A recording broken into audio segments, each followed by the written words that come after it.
Mengapakah tumbuhan memerlukan sokongan? Sokongan membantu tumbuhan berdiri tegak bagi mendapatkan cahaya matahari. Sistem sokongan memastikan daun terdedah kepada cahaya matahari dan dapat melakukan proses fotosintesis. Sokongan juga perlu bagi menampung berat tumbuhan dan menyediakan kekuatan untuk menentang tiupan angin.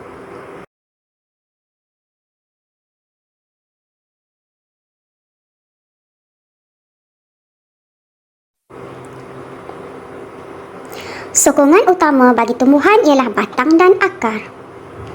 Batang tumbuhan menyokong berat batang itu sendiri dan juga berat daun, bunga dan buah. Akar memberikan sokongan kepada tumbuhan dengan mencengkam tanah. Ada sesetengah tumbuhan juga mempunyai akar di atas tanah untuk memberikan sokongan kepada tumbuhan.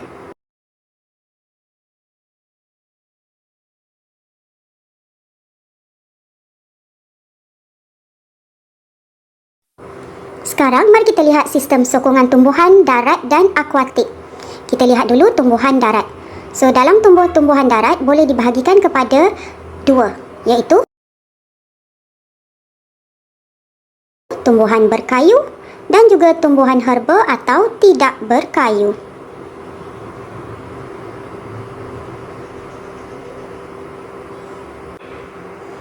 Sekarang mari kita lihat tumbuhan berkayu.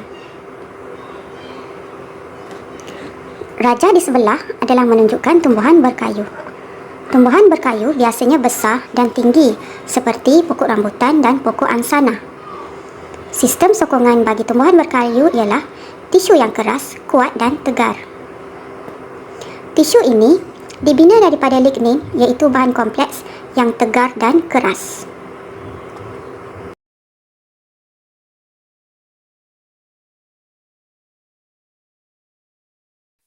Sekarang kita lihat pula tumbuhan herba atau tidak berkayu.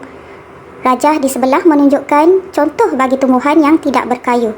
Tumbuhan tidak berkayu bergantung pada air yang tersimpan di dalam sel batang untuk sokongan. Tumbuhan ini mendapat sokongan daripada kesegahan sel. Batang tumbuhan tidak berkayu adalah lembut dan layu jika kekurangan air.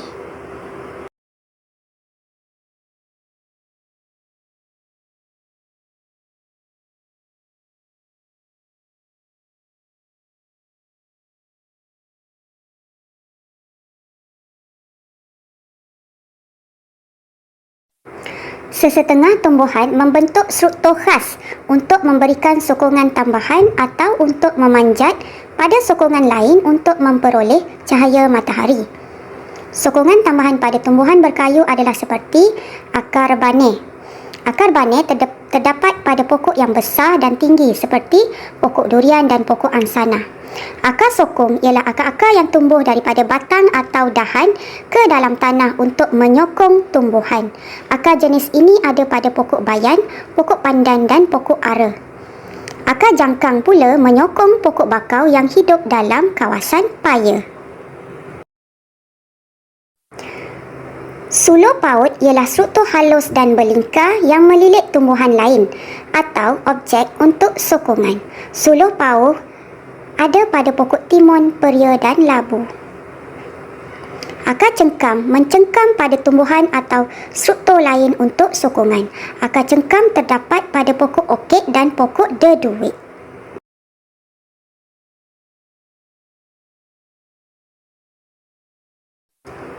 Mari kita lihat tumbuhan akuatik. Tumbuhan akuatik maksudnya tumbuhan yang berada dalam air, ya, yang hidup dalam air. So, tumbuhan akuatik tidak mempunyai tisu berkayu untuk sokongan seperti tumbuhan darat. Tumbuhan akuatik mendapat sokongan utama daripada daya apungan air.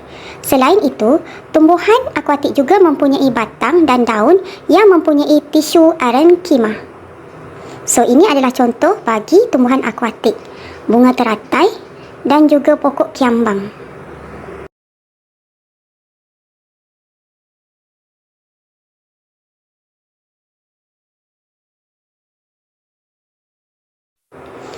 Apa itu tisu arenkima? Tisu arenkima terdiri daripada sel yang berdinding nipis dan membentuk ruang-ruang udara di dalam tumbuhan akuatik.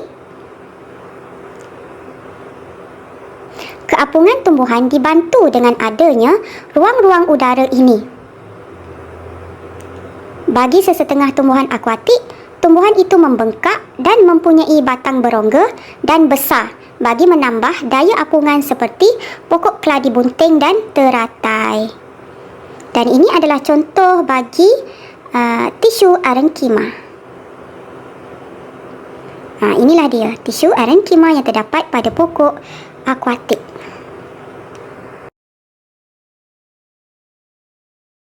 Bagaimanakah usia tumbuhan berkayu ditentukan? Bagaimana kita nak tahu berapa usia sesuatu tumbuhan itu? Okey, mari kita lihat cara untuk menentukan usia tumbuhan berkayu. Terdapat beberapa cara untuk menentukan usia tumbuhan berkayu. Cara yang paling biasa adalah dengan menentukan gelang pertumbuhan yang ada di dalam batang tumbuhan. Mari kita lihat cara yang pertama.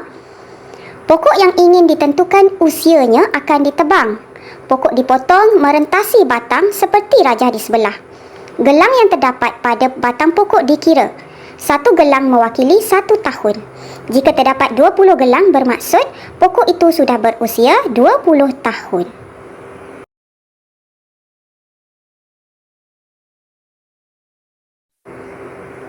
Cara yang kedua untuk menentukan usia tumbuhan adalah pokok tidak ditebang tetapi dikorek menggunakan gerudi khas.